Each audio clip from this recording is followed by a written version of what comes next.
Lathi charge, police की ओर से लाठीचार्ज हो गया है। डॉक्टरों को जो वहाँ पे मदद करने आए हुए थे उनको मारा है। हमने जब बताया कि हम डॉक्टर हैं तो उन्होंने बोला तो आपको बुलाया किसने है? नीचे के ऊपर लेटा हुआ, उसकी हड्डी टूटी हुई है, वो बेहोश पेशेंट के ऊपर चढ़ के गए, उन्हें डंडा मारा मेरी आंखों के सामने। और आप देखेंगे और तो लातों से मार रहे थे, उनके पेटों पे लाते मार रहे थे। इतना भी ईमान नहीं बचा है। हम लोग डॉक्टर्स हैं, हम शांति से हेल्प करने आए थे, हम नारे भी नहीं लगा रहे थे। उन्होंने बोला तुम्हें बुलाया किसने? डंडे। कैसे पुलिस हो आप? कैसे पुलिस हो? मार रहे हो आप लोग, कपड़े मार रहे हो आप लोग। आपको लगता है हमें रोक लोगे? मोदी चाहते हैं कि हम चाय बेचे, हम भी चाय वाले बन जाए। अपने फ्यूचर के लिए लड़ना गलत है, अपने फ्यूचर की लड़ना गलत है। ऐसी नौकरी का जब चाय नहीं बचेगी। मित्रों कहने से काम नहीं चलता है, मित्र मानना भी पड़ता है। आपका टैग क्यों नहीं है? आपका टैग किधर है? आपका नेम प्लेट किधर है? अगर हम आपका नेम टैग नहीं है तो हम यहाँ पे आपको कौन समझेंगे? आप जवान हो या नहीं? आप नॉर्मल कपड़े में हो? नहीं, आपको जवाब तो देना पड़ेगा। सिर्फ आप चलो शांति से तो मांग तो कर रहे हैं। पहले सर आप लोग का नेम प्लेट कहाँ है? शिक्षा मंत्री को बर्खास्त करो, बर्खास्त करो, बर्खास्त करो। शिक्षा मंत्री को बर्खास्त करो, बर्खास्त करो, बर्खास्त करो। शिक्षा मंत्री को बर्खास्त करो, बर्खास्त करो, बर्खास्त करो। युवाओं के साथ अन्याय बंद करो, बंद करो। युवाओं के साथ अन्याय बंद करो, बंद करो। आप सभी साथियों को क्रांतिकारी नमो बुधाय, जय भीम, जय भारत, जय संविधान। दोस्तों मैं रमन जरन और आप देख रहे हैं अध्यात्म पावर। साथियों आज 21 जुलाई 2026 है और आपको बता दें साथियों कि 21 जुलाई को ही भीम आर्मी की स्थापना हुई थी। बता दें साथियों कि चंद्रशेखर आज़ाद, विनय रतन सिंह, मंजीत नौटियाल, कमल वालिया जैसे बाबा साहब डॉक्टर भीमराव अंबेडकर के चीतों ने सहारनपुर में भीम आर्मी की स्थापना की थी। तब से साथियों भीम आर्मी का कारवां जिस तरह से आगे बढ़ रहा है आप लोगों को बताने की ज़रूरत नहीं है। आज भीम आर्मी में करोड़ों लोग जुड़ चुके हैं और वर्तमान आज़ाद समाज पार्टी के राष्ट्रीय अध्यक्ष और नगीना सांसद चंद्रशेखर आज़ाद, भीम आर्मी के जो संस्थापक, इस समय किस तरह से उनकी लोकप्रियता दिन पर दिन बढ़ती जा रही है ये साथियों आप लोगों को बताने की ज़रूरत नहीं है। बता दें साथियों कि आज भीम आर्मी का 11वां स्थापना दिवस था, लेकिन साथियों आपको जानकर हैरानी होगी कि भीम आर्मी के संस्थापक आज़ाद समाज पार्टी के राष्ट्रीय अध्यक्ष व नगीना सांसद चंद्रशेखर आज़ाद आज भीम आर्मी का स्थापना दिवस नहीं मना पाए। लेकिन साथियों आखिर क्यों नहीं मना पाए? क्या वह बीमार थे? क्या उनको किसी भी प्रकार की कोई दिक्कत थी? जी नहीं, चंद्रशेखर आज़ाद बिल्कुल स्वस्थ थे। लेकिन साथियों आपको जानकर हैरानी होगी कि चंद्रशेखर आज़ाद ने आज भीम आर्मी का स्थापना दिवस क्यों नहीं मनाया। बता दें साथियों कि जिस तरह से कल 20 जुलाई 2026 को जंतर मंतर में एक बहुत बड़ा आंदोलन हुआ था, जिसमें हज़ारों छात्रों, हज़ारों युवाओं के ऊपर दिल्ली पुलिस ने लाठीचार्ज किया। आप साथियों ये तस्वीरें देखिए, इन तस्वीरों को देखिए साथियों किस तरह से पुलिस बेरहमी से युवाओं को पीट रही है। ये तमाम युवा जो बेरोजगार हैं, जो कई सालों से धक्के खा रहे हैं, जो नौकरी की तलाश में अपनी पूरी पढ़ाई बर्बाद कर दी, लेकिन साथियों रिजल्ट क्या मिला? सरकार द्वारा उनके ऊपर लाठीचार्ज कराया जाता है, उनके सर को फोड़ा जाता है। महिलाएं, ज़्यादातर कम उम्र की बच्चियां जो प्रोटेस्ट का हिस्सा रही, उनको किस तरह से पुलिस वाले पीट रहे हैं। साथियों आप देख सकते हैं किस तरह से पुलिस बेरहमी से पीट रही है। और साथियों ये तब हुआ जब युवा अपने अधिकारों के लिए आंदोलन कर रहे थे।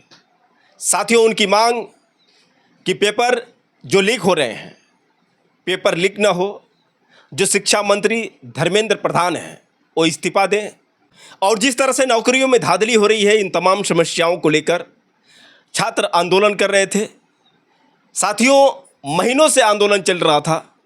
आपने देखा साथियों कि किस तरह से सोनम वांगचुक जो 21 दिनों से बिना खाए पिए आंदोलन कर रहे थे, कैसे सोनम वांगचुक को पुलिस डॉक्टर के भेष में आकर उनको टांग ले जाती है, जबरन उनको उठाकर, जिस तरह से मालूम पड़ता है कि कोई अपराधी है, कोई ऐसा काम किए हैं जिसको लेकर पुलिस वाले उनके साथ इस तरह से व्यवहार कर रहे हैं।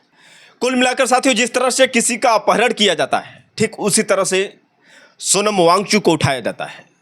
इसके बाद साथियों, युवाओं में आक्रोश और चंद्रशेखर आज़ाद, चूंकि उन्होंने वादा किया था कि आपको हम अकेले नहीं छोड़ेंगे, 20 जुलाई को हम विशाल प्रदर्शन करेंगे और इस तरह से प्रदर्शन करेंगे कि सरकार को झुकना पड़ेगा।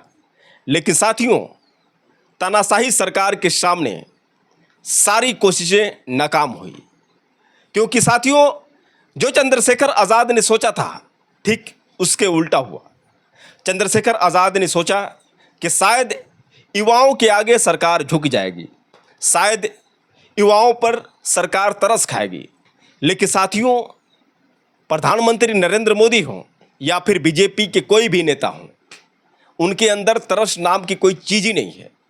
युवाओं के ऊपर लाठीचार्ज करना, युवाओं के ऊपर आंसू गोले छोड़ना, युवाओं को मारना पीटना, यहाँ तक कि उनके सर को फोड़ देना, साथियों जैसे मालूम पड़ रहा था कि ये युवा भारत के हिस्सा नहीं है, बल्कि ये युवा बांग्लादेश के हैं।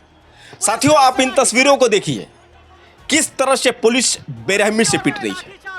साथियों, इन वायरल वीडियो को देखिए, किस तरह से पुलिस बेरहमी से उनके ऊपर लाठीचार्ज कर रही है। बता दें साथियों कि हैरानी इस बात की रही कि जिस तरह से पुलिस वाले पीट रहे थे, कहीं न कहीं पुलिस वालों पर संदेह था कि क्या वास्तव में ये पुलिस वाले हैं या फिर आरएसएस के गुंडे। बता दें साथियों कि जिस तरह से कुछ वीडियो वायरल हुए, आप देख सकते हैं साथियों, कुछ पुलिसकर्मी नज़र आ रहे हैं और उनके साथ में सफ़ेद ड्रेस में कुछ युवक जो हाथों में लाठी ले रखे हैं। यहाँ से स्पष्ट है साथियों कि पुलिस वाले कुछ संगठन के लोगों का साथ दे रहे थे और बताया ये भी जा रहा है साथियों कि ये लोग आरएसएस के गुंडे थे।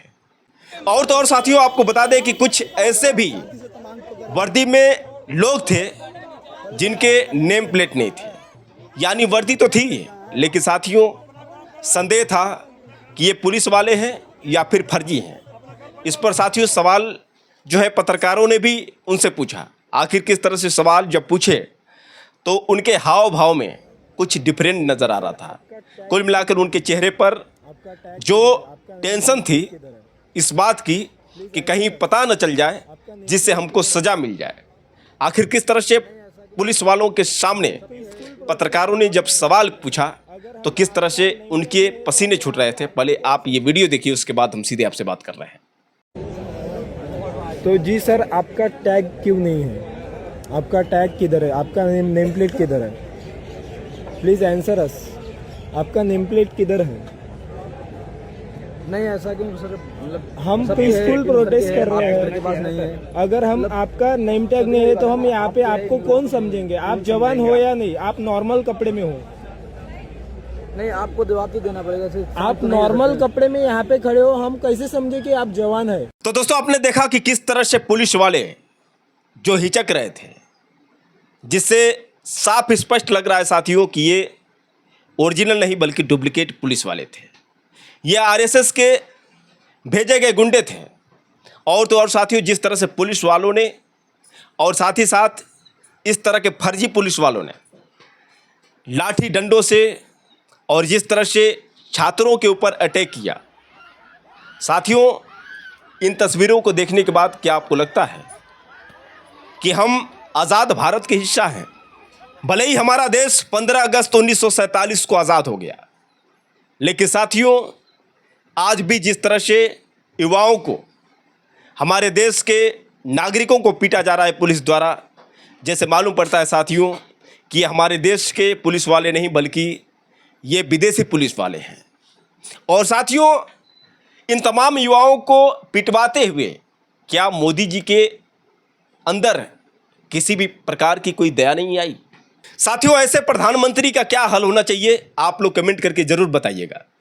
और साथियों ये भी बताइएगा कि क्या प्रधानमंत्री नरेंद्र मोदी वास्तव में भारत का तिरंगा फहराने के लायक हैं? क्या ये झोला छाप प्रधानमंत्री, चाय बेचने वाला प्रधानमंत्री देश का प्रतिनिधित्व करने लायक है? अगर नहीं है साथियों, तो ऐसे प्रधानमंत्री का होना या ना होना क्या मतलब बनता है साथियों? साथियों, जिस तरह से पुलिस वालों ने लाठीचार्ज किया, जिस तरह से पुलिस वालों ने हिंसा किया, अगर उस वक्त चंद्रशेखर आज़ाद नहीं होते तो शायद साथियों आपको अंदाज़ा नहीं होगा कि कितने युवाओं की जान चली गई होती। क्योंकि साथियों, जब चंद्रशेखर आज़ाद अपनी आंखों से युवाओं का दर्द देखते हैं, अपनी आंखों से युवाओं को पीटते हुए देखते हैं, तो साथियों चंद्रशेखर आज़ाद सभी युवाओं से अपील करते हैं कि आप लोग एक जगह पर बैठ जाइए, आप लोग सभी लोग शांतिपूर्ण तरीके से बैठ जाइए और आपको अपनी ताकत दिखानी होगी। और इसके बावजूद अगर पुलिस वाले आप पर डंडे चलाते हैं, आप पर लाठीचार्ज करते हैं, तो उनका जवाब उसी हिसाब से दिया जाना चाहिए जिस तरह से वो आपके ऊपर जुर्म कर रहे हैं। यानी पुलिस वालों की लाठी छीनकर ही उनके ऊपर वार किया जाएगा। लड़ाई को मजबूती से लड़े और 1 घंटा मेरी मदद कराओ तो मैं वचन देता हूँ कि आपकी तरफ अगर कोई लाठी चलाएगा तो उसकी लाठी को हम लोग पकड़ के उसकी लाठी का जवाब देंगे। बताओ, 1 घंटा मदद करेंगे, पीछे को खोल के बैठ जाओ, सब आपका कहीं बैठ जाओ और 1 घंटा इससे। और तो और साथियों, आपको बता दें कि चंद्रशेखर आज़ाद जिस तरह से उनको गाइड करते हैं, जिस तरह से चंद्रशेखर आज़ाद स्थिति को कंट्रोल करते हैं, आप इन तस्वीरों को देख सकते हैं साथियों। और साथियों, चंद्रशेखर आज़ाद ने किस तरह से युवाओं को उनको समझाने का प्रयास किया, पहले आप ये वीडियो देखिए, उसके बाद हम सीधे आपसे बात कर रहे हैं। देखो, आपके आंदोलन की शक्ति क्या थी कि आप किसी को नुकसान नहीं पहुंचा रहे थे, अपने हक के लिए जंतर मंतर पे लड़ रहे थे। ठीक है, यही शक्ति थी ना। ये चाहते हैं कि वो बर्बाद हो जाए, आप उसको आबाद रखो, क्योंकि जनता के आगे नहीं टिकती सरकारें। तो बैठ जाओ, बैठ कर जितना जोर से नारा लगा सकते हो लगाओ। और देखो, हमारे बीच में बहने हैं, उनका प्रोटेक्शन करो, ये तुम्हारी जिम्मेदारी है।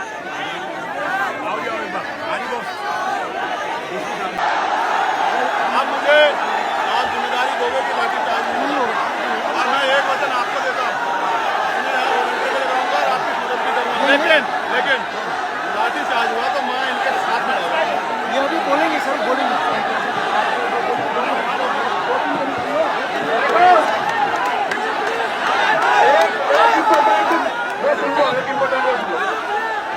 एक महत्वपूर्ण घोषणा सुनाओ, शांत हो गए। ये देश में 56 दिन तक भूख हड़ताल होती है, उसके नौजवानों क्या हो गए? बैठो बैठो बैठो बैठो, कराता हूँ 5 मिनट तो दो यार। सारी डिमांड भी पूरी करवानी, पानी भी चाहिए, अधिकार भी चाहिए। अरे यार, तुम लोग कैसे लड़ पाओगे? तो लड़ जाओ, फिर घबराओ मत, बैठ जाओ भी सकून से। देखो,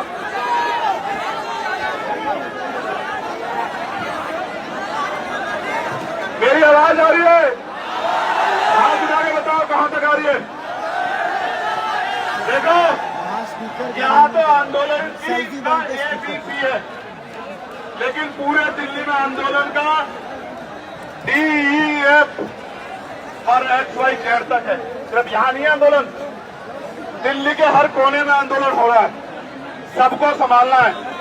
यहाँ के DC भी कुछ कहेंगे, और आपको मैं वचन देता हूँ, आपने अब तक अपने उससे चला, मैं आपके साथ खड़ा रहा। मुझे 3 दिन पहले आपने कहा कि भैया आज हटा देंगे, पुलिस की तैयारी है। मैंने कहा मैं वहीं रहूंगा। मैं मुंबई से आया तो सीधे, और 2 बजे से 7 बजे तक रहा, वचन निभाया। मुझे आपसे अभी बैठ जाओ, मांगेंगे, मैं देता हूँ जिम्मेदारी में। अब आप बैठोगे तभी तो आपको बैठने दे। आपकी क्यों सुनूं मैं? आप बैठने दे, आप बैठो पहले। ये इधर के लोग नहीं बैठ रहे, पानी गरम करो, बैठो तो सही। मांगने वालों की कोई नहीं सुनता देश में, मांगने वालों की कोई नहीं सुनता देश में। आप लोग बैठो, देखो मांग सारी पूरी होंगी, बैठते तो होनी। हमारा कैडर जो है ना, उसको एक बार कह दिया वो एकदम मिट्टी में आ जाता है।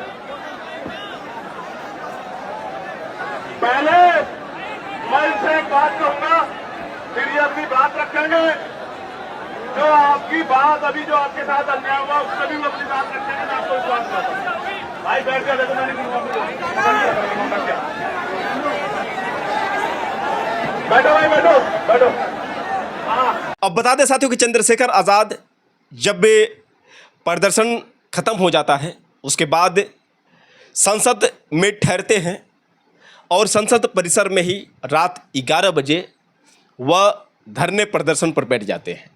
साथियों आप में ये तस्वीरें देख सकते हैं किस तरह से चंद्रशेखर आज़ाद अकेले छतरी के नीचे किस तरह से बैठे हुए हैं, किस तरह से बाबा साहब डॉक्टर भीमराव अंबेडकर की प्रतिमा है और बाबा साहब डॉक्टर भीमराव अंबेडकर की प्रतिमा के नीचे चंद्रशेखर आज़ाद अकेले बैठे हुए हैं। बता दें साथियों कि चंद्रशेखर आज़ाद कल यानी 20 जुलाई के 11 बजे रात से उसी जगह पर अभी तक बैठे हुए हैं। साथियों सोचिए कि किस तरह के चंद्रशेखर आज़ाद सांसद हैं। बाकी अन्य जो सांसद हैं जो एसी का मजा ले रहे हैं उनको किसी भी बात का फर्क पड़ने वाला नहीं है।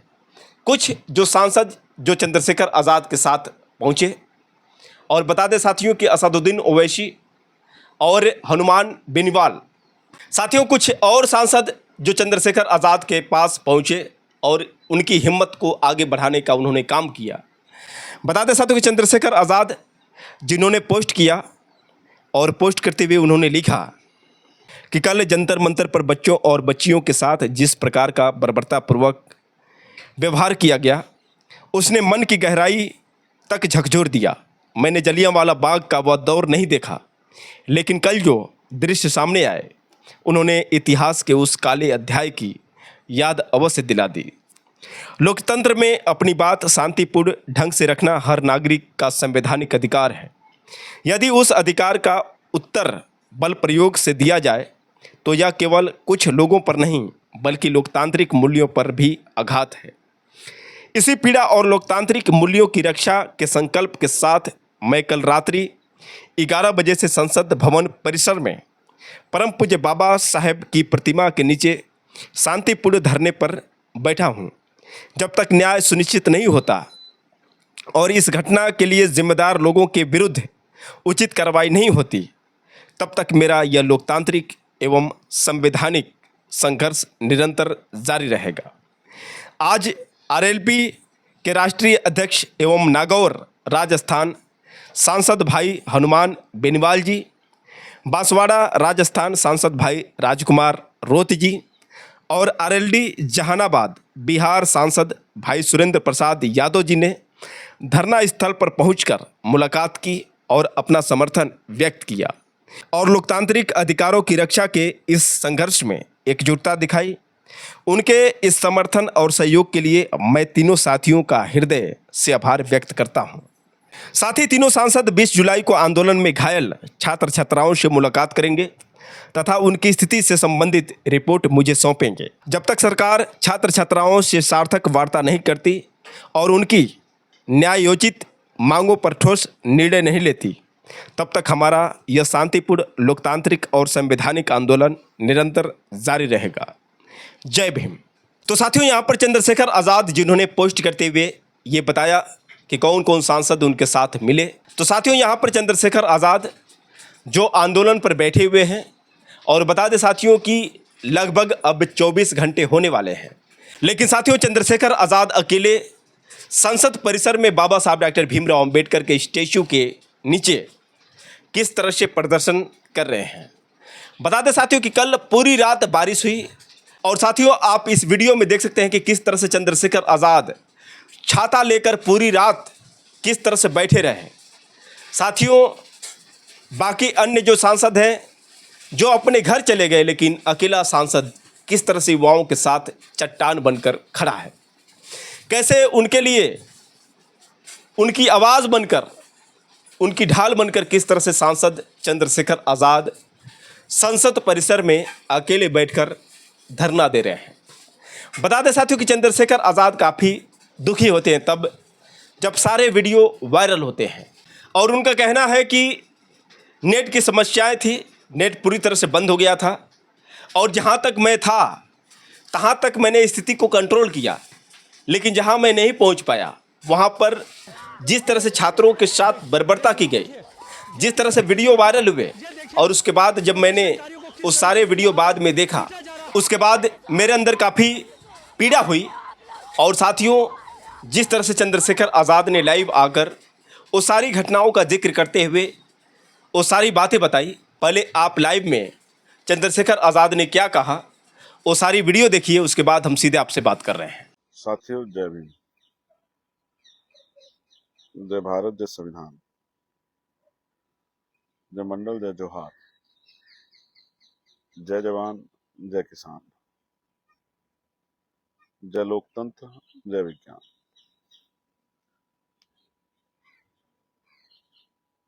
मैं सुबह सुबह लाइव इसलिए हूं क्योंकि रात के मेरे कदम के बाद मुझसे बहुत सारे सवाल ये पूछे गए कि भैया अचानक से अपने ऐसा डिसीजन क्यों लिया। आप सुबह में भी बैठ सकते थे, रात में वहां अकेले सोना और कई तरह की मुसीबतों का सामना करना, ये ठीक निर्णय नहीं। मैं आपकी बात से सहमत हूँ, बिल्कुल आपकी बात से सहमत हूँ, मैं इसको मना नहीं कर रहा हूँ। लेकिन जब तक आप मेरे मन को नहीं जानोगे तब तक मैं 100% कह सकता हूँ कि आप कहोगे कि आपकी बात सही है। लेकिन जब आप मेरे मन को देखोगे, मुझे सुनोगे, मेरी मनोदशा को समझोगे, तो शायद फिर आपको एहसास होगा कि मैं ये क्यों कर रहा हूँ। क्योंकि कल जब प्रोटेस्ट चल रहा था तो जहां जहां नौजवान आक्रोश में थे या जहां जहां लाठीचार्ज हुआ, जहां जहां मेरे पास खबर आई, मैं वहां गया और पुलिस और बच्चों के बीच में खड़ा होकर मैंने पुलिस को कहा कि आप लाठी मत चलाओ, और बच्चों से भी कहा कि वो शांति बना के रखें। और इसमें बड़े पैमाने पर सफल भी हुए बच्चों को समझाने के लिए। और जब पुलिस ने देख लिया कि इनकी बात बच्चे मान रहे हैं, तो फिर उन्होंने भी अपने व्यवहार में, कई बार तो ऐसा लगा कि उनको आदेश थे कि लाठीचार्ज करो, फिर भी उन्होंने इस चीजों को संभाला। लेकिन जहां जहां हम लोग नहीं गए वहां वहां इस तरह की स्थिति बनी। लेकिन हुआ क्या कि वहां फोन काम नहीं कर रहे थे, जैमर लगे हुए थे। और दूसरा, जैमर के बाद उन्होंने नेट को जो है उस तरह से डिस्टर्ब किया हुआ था कि नेट नहीं चल रहा था। फिर मैं ऑफिस चला गया। तो कुछ साथियों से बात की, मीडिया के साथियों से, और बाकी सब साथियों को इकट्ठा होने का इंतजार किया। कई जगह पे साथी पकड़े हुए थे, वहां अधिकारियों से बात की। लेकिन 10 बजे के लगभग जब मैंने वो वीडियो देखी, वो बर्बरता देखी, वो जुल्म देखा, और मेरे पास ये भी रिपोर्ट है कि 2 बच्चे, बड़े, एक लड़का एक लड़की है, जो बड़े सीरियस हैं, हॉस्पिटलाइज है। मुझे ये नहीं पता कि वो उनकी कैसी हालात है। तो जब मैंने बर्बरता, अन्याय, लाठी, आप बच्चों को रोकने के लाठी पैर पे भी मार सकते हो, लेकिन आप अपने सरों पे मारी लाठी। और कुछ लोग बिना वर्दी के, इसी तरह के नौजवान टाइप लोग हैं, वो जो हैं लाठीचार्ज कर रहे हैं। बच्चियों को भी नहीं छोड़ रहे हो, आप पीट रहे हो, मीडिया को भी पीट रहे हो आप। मैं हिंसा का पक्षधर नहीं हूं, लेकिन उन बच्चों को इस तरह से मार खाते हुए ये देखना मेरे बस की बात नहीं थी। दूसरा, इस प्रोटेस्ट को भी जिंदा रखना है, जिस पर कल कई सवाल खड़े हो गए कि भाई हिंसा हो गई, ये सब चीजें। ये भी एक बहुत बड़ी जिम्मेदारी है कि एक अच्छे शिक्षा के लिए पहली बार कोई आंदोलन हो रहा है देश के अंदर। और क्योंकि भीम आर्मी का निर्माण ही पाठशालाओं को से लेकर सब चीजों को अगर आप देखोगे तो शिक्षा को प्रायोरिटी पे रख के हुआ। पाठशालाएं खोल के, कोचिंग सेंटर खोल के, शिक्षा के लिए आंदोलन, और हम लोग ना आए, ऐसा तो नहीं हो सकता। और मैं तो लगातार बात कर रहा हूँ कि कक्षा 1 से 12 तक की शिक्षा मुफ्त हो और वो गुणवत्तापूर्ण हो, क्वालिटी एजुकेशन मिले बच्चों को। तो फ्री एंड फेयर एग्जाम, निष्पक्ष एग्जाम, वो कोई भी एग्जाम, आज देश का युवा चाहता है कि भर्तियां समय पे आए, भर्तियों में किसी भी तरह के घोटाले ना हो, पेपर लीक ना हो और एक तय समय सीमा के अंदर पेपर हो और पेपर कराने वाली एजेंसी ऐसी हो जिन पे कोई दाग ना हो। तो जब मैंने ये अन्याय देखा, बच्चों को पिटते हुए, उनके फटे हुए सर खून से लथपथ, मुझसे रहा नहीं गया और मुझे लगा कि जब वो लोग सड़कों पे हैं, वो लोग अपने घर नहीं पहुंचे हैं, वो लोग दर से करहा रहे हैं, वो देख रहे हैं कि कौन उनके साथ खड़ा है, तो मेरे जैसे आदमी को, जो बाबा साहब अम्बेडकर को, फूले साहू को अपना नेता मानता, आदर्श मानता, उसको चैन से घर में नहीं सोना चाहिए। ये शुरुआत मैं अब भी कर सकता था, रात में जाके घर पे सो के और नहा धो के आके फिर से यहाँ बैठ सकता था, लेकिन मुझे लगा कि नहीं, जब वो सड़कों पे हैं, जब वो अन्याय सह रहे हैं, जब वो भूखे प्यासे हैं, तो हमें भी इस आंदोलन की शुरुआत करनी चाहिए और वहीं से करनी चाहिए जहां हमने संविधान की शपथ ली थी, जिस संसद में शपथ ली थी, उसी संसद में बाबा साहब अम्बेडकर के स्टैच्यू के साथ नीचे बैठ के इस लड़ाई को आगे बढ़ाने का संकल्प लेना चाहिए। हो सकता है कि अभी भी आप समझें कि भाई मैंने थोड़ी जल्दबाजी की, गैर जिम्मेदारी दिखाई, लेकिन मेरे मन में ये चल रहा था कि वो हमारे बच्चे थे, हमारे भाई थे, हमारी बहन थी, उनके साथ जो अन्याय हुआ वो स्वीकार नहीं होना चाहिए। और मेरे बैठने से क्या है कि बीमार में आजाद समाज पार्टी जो संगठन है, उन तक बात जाएगी, उनके परिवारों तक बात जाएगी, परिवार से रिश्तेदार तक बात जाएगी, तो फिर से लोगों को पता लगेगा कि कल किस तरह से। और मैं फिर ये कह रहा हूँ कि हिंसा होती नहीं, हिंसा कराई जाती है। आप जानते हो, हमेशा इस बात कहता हूँ, मैं हिंसा का पक्ष नहीं, क्योंकि अम्बेडकरवादी तो संविधान में आस्था विश्वास रखता हूँ। लेकिन मेरी आपसे अपील है, मैं आज फिर से 12 बजे के करीब आऊंगा लाइव, लगभग 12:30 बजे, और पार्टी संगठन के लोगों को निर्देश दूंगा कि वो आगे क्या करेंगे, वो अपने जिलों में क्या करेंगे, अपने प्रदेशों में क्या करेंगे। ये लड़ाई बच्चों की, युवाओं की लड़ाई है, उनके भविष्य की लड़ाई हमें जीतनी है। मजबूर करना है, सरकार उनको सुने। और आप जानते हैं, आज संघर्ष के आयाम का दिन है, संघर्ष के रूप का दिन है। आज 21 जुलाई है, भीम आर्मी का स्थापना दिवस है। भीम आर्मी के स्थापना दिवस की 11वीं, आप सबको बहुत बहुत बधाई। लेकिन जिस दिन भीम आर्मी की स्थापना हो और उसी दिन संघर्ष ना हो, ऐसा कैसे हो सकता है? भीम आर्मी का एक अच्छा कार्यकर्ता होने के नाते, ईमानदार कार्यकर्ता होने के नाते, संघर्षशील कार्यकर्ता होने के नाते, मैं अपने काम को कर रहा हूँ, अपने जीवन, अपने लक्ष्य को, अपने जो है जिम्मेदारियों को अदा कर रहा हूँ। आप भी अपनी जिम्मेदारियों को अदा करें। अभी सोशल मीडिया पे आप इस आवाज को मजबूत करें और फिर जिस तरह की डायरेक्शन मैं आपको दूंगा, उस डायरेक्शन पे हम सब लोगों को काम करना। लेकिन इस युवाओं के आंदोलन को, जिसमें कल बहुत जोश था, उसको हमें कमजोर नहीं पड़ने देना और हम अपनी डिमांड्स के साथ खड़े रहेंगे। ये ऐसे आपको उल्टा दिख रहा होगा, बाद में आप देखेंगे छात्रों पर चली एक एक लाठी का हिसाब का जवाब देना होगा। और दूसरा है पेपर लीक, सबसे बड़ा देशद्रोह, गद्दारों को उम्र कैद दो, प्रधानमंत्री नींद से जागो और सख्त कार्रवाई करो, धर्मेंद्र प्रधान को बर्खास्त करो। मैं एक सच्चा भारतीय नागरिक होने के नाते, जागरूक भारतीय नागरिक होने के नाते अपने कर्तव्य का निर्वहन कर रहा हूँ। आपको भी करना चाहिए, पूरे देश को करना चाहिए, देश के युवाओं के लिए, आने वाली पीढ़ियों के लिए, जालिम हुकूमत के अन्याय को रोकने के लिए और ये बताने के लिए कि वो जंतर मंतर था, जलियांवाला बाग नहीं था। कल आपकी के इशारे पे पुलिस ने और जो फोर्स आपने लगाई थी, उन्होंने ऐसा सलूक किया युवाओं से, विद्यार्थियों से, छात्रों से, बेटियों से, बेटों से, जैसे आतंकवादियों के साथ किया जाता है। ये मुझे स्वीकार नहीं, मुझे औरों का नहीं पता, लेकिन एज ए भारतीय जागरूक नागरिक मुझे स्वीकार नहीं, एज ए अम्बेडकराइट मुझे स्वीकार नहीं। और जो चीज मुझे स्वीकार नहीं है, मैं उसके खिलाफ लड़ना जानता हूं। आपने मुझे वोट देके यहाँ लड़ने के लिए भेजा है, तमाशा देखने के लिए नहीं, तो मैं लड़ूंगा इसलिए क्योंकि आपको बहुत उम्मीदें हैं इस आंदोलन से कि ये आंदोलन अपनी जिम्मेदारी को अदा करेगा और मैं अपनी ड्यूटी कर रहा हूँ।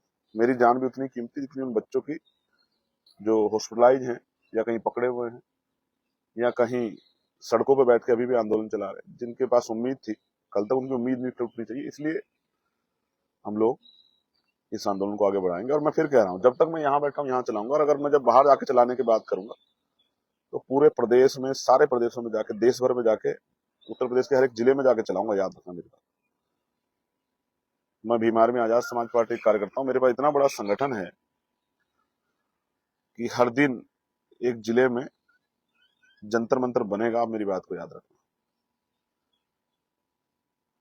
मैं हुक्मरानों से कहना चाहता हूं, एक बार घर में बैठ के सोचना।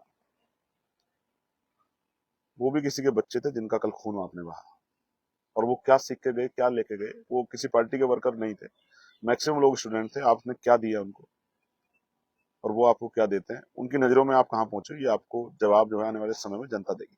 धन्यवाद। मुझे अपनी बात रखनी थी, इसलिए मैंने आपको बताया। मैं 12 बजे के बाद फिर से आपके बीच में आके बताऊंगा कि हम इसको कैसे आगे बढ़ाएंगे। जय भीम, जय भारत, जय संविधान, जय मंडल, जय जोहार, जय लोकतंत्र, जय विज्ञान, जय जवान, जय किसान। आप सबके लिए मंगल कामना। मैं आपका भाई चंद्रशेखर। तो दोस्तों, आपने सुना किस तरह से चंद्रशेखर आज़ाद जो लाइव आकर सारी बातें बताते हैं और कैसे युवाओं के लिए चंद्रशेखर आज़ाद संघर्ष कर रहे हैं। बताते साथियों कि चंद्रशेखर आज़ाद शुरू से ही युवाओं के साथ खड़े रहे हैं, और जिस तरह से साथियों चंद्रशेखर आज़ाद को तकलीफ हुई है, जिस तरह से साथियों चंद्रशेखर आज़ाद गंभीर सवाल खड़ा किए हैं इस तानाशाही सरकार के ऊपर, वैसे साथियों इन तमाम घटनाओं को लेकर आप लोगों की क्या राय है, आप लोग कमेंट करके बताएं। और हो सके तो साथियों इस वीडियो को ज़्यादा से ज़्यादा शेयर करें। फिर मिलेंगे अगले वीडियो के साथ, तब तक के लिए क्रांतिकारी नमो बुधाय। जय भीम।